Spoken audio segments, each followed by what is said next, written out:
history of discovery. Long before we knew what a galaxy even was, Andromeda had already made an impression.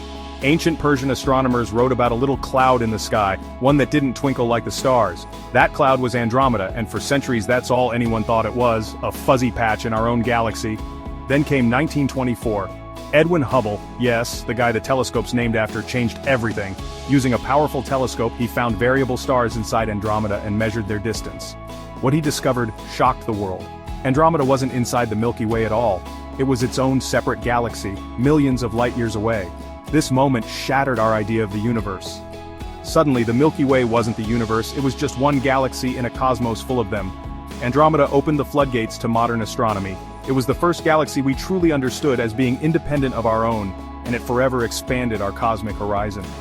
That fuzzy smudge? It forced us to rewrite everything we thought we knew, and in doing so, it made the universe feel both infinitely bigger and far more connected.